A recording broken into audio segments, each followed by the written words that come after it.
রূপান্তরের সত্যের আজকের এই পর্বে সবাইকে স্বাগতম। প্রিয় বন্ধুরা, প্রীতি, সালাম এবং শুভেচ্ছা নেবেন। শুরুতেই আমি ছোট্ট একটা ভিডিও ক্লিপ দেখাবো এবং তারপরেই আজকের আলোচনা। অনুরোধ করব শেষ পর্যন্ত থাকবেন।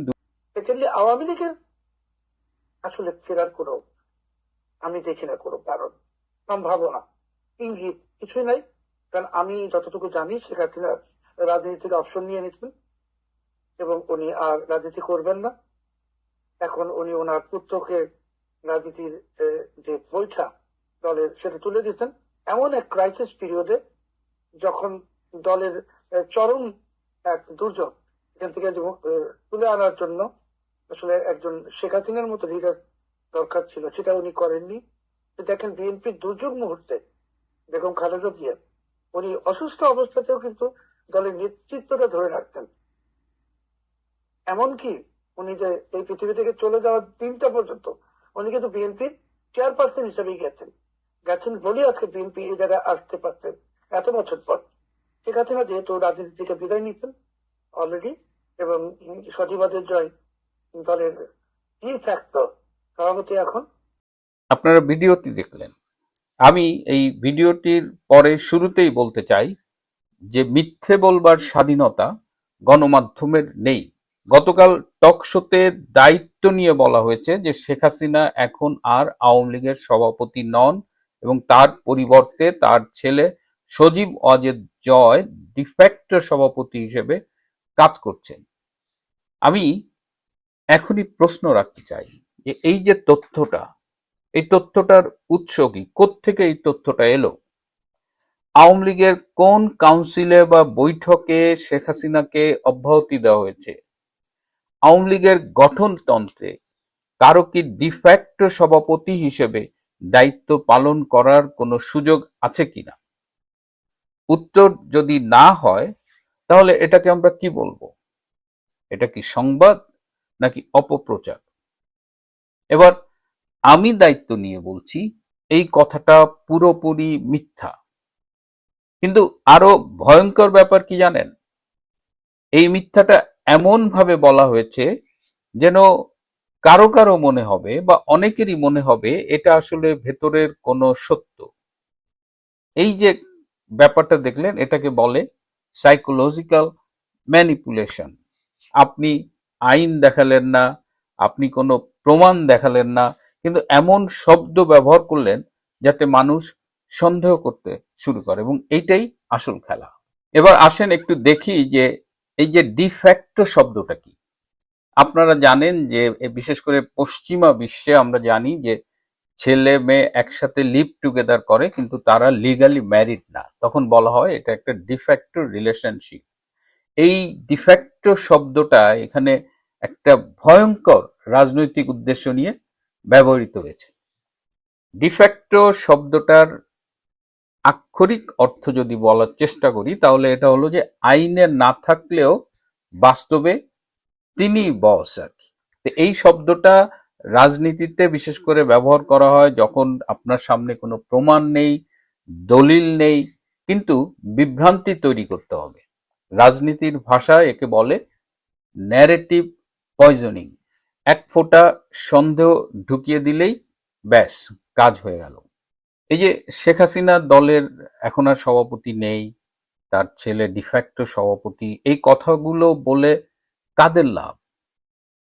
এই লাভ তাদের যারা চায় মানুষ ভাবুক যে শেখ হাসিনা এখন আর ঠিকমতো দলের নেতৃত্ব দিতে পারছে না, তিনি দুর্বল হয়ে গেছেন নেতা হিসেবে এবং দলের মূল নেতৃত্ব এখন আর শেখ হাসিনার হাতে নেই, এটা অন্য কোথাও চলে গেছে।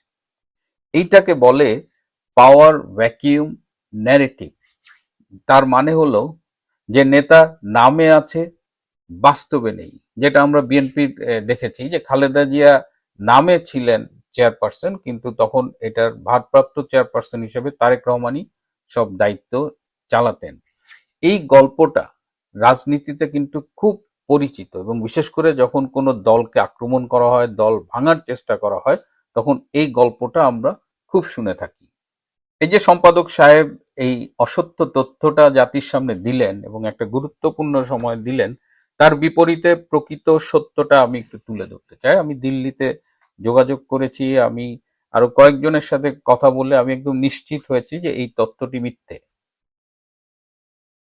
আওয়ামী লীগের কোনো কাউন্সিল হয়নি, কোনো বৈঠক হয়নি, শেখ হাসিনার সরে যাওয়ার কোনো প্রশ্নই আসে না। আওয়ামী লীগের গঠনতন্ত্রের ডিফ্যাক্টো বলে সভাপতি বলে কিছু নেই, এবং সজীব ওয়াজেদ জয়ের তেমন কোনো সাংগঠনিক পদও এই মুহূর্তে নেই আওয়ামী লীগের কেন্দ্রীয় কমিটিতে। সুতরাং এই যে তথ্যগুলো দেওয়া হয়েছে এগুলো কোনোটাই সত্য নয়। তাহলে এখন প্রশ্ন উঠতে পারে যে তাহলে কেন এই সুপরিকল্পিত অপপ্রচার?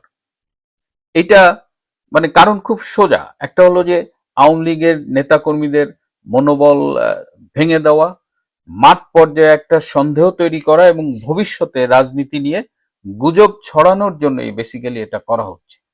আজকে বর্তমানে বাংলাদেশের রাজনীতির যে অবস্থা এবং বাংলাদেশ আওয়ামী লীগের যে অবস্থা, তাতে আমিও নিজেও খেয়াল করেছি যে আমাদের আওয়ামী লীগের নেতা কর্মীরা কিন্তু প্রচন্ড মানসিক স্ট্রেসের ভেতর দিয়ে যাচ্ছেন।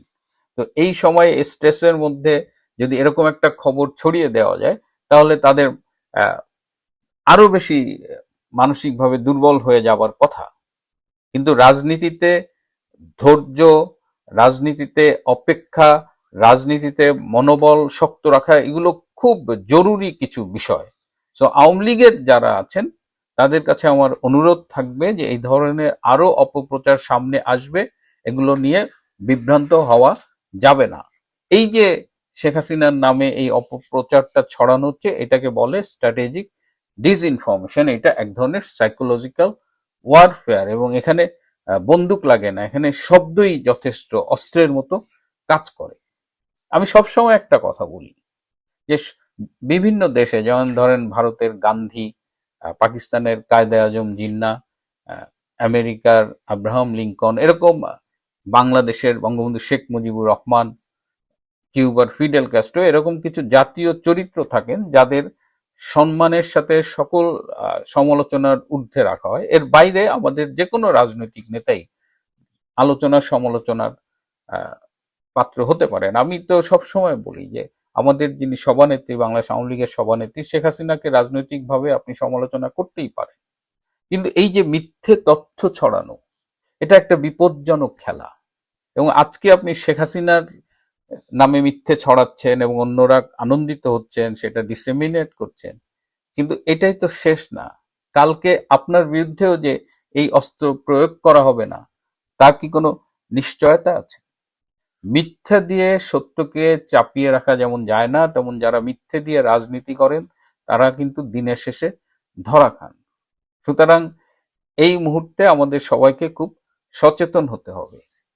এরকম অপপ্রচার আপনার চারিপাশে দেখবেন, কিন্তু আপনাকে সিদ্ধান্ত নিতে হবে, সত্যটা খুঁজে নিতে হবে। প্রিয় বন্ধুরা, আজ এ পর্যন্তই। ভালো থাকবেন, সুস্থ থাকবেন, তার চেয়েও জরুরি হলো নিরাপদে থাকবেন। সবাইকে অনেক ধন্যবাদ।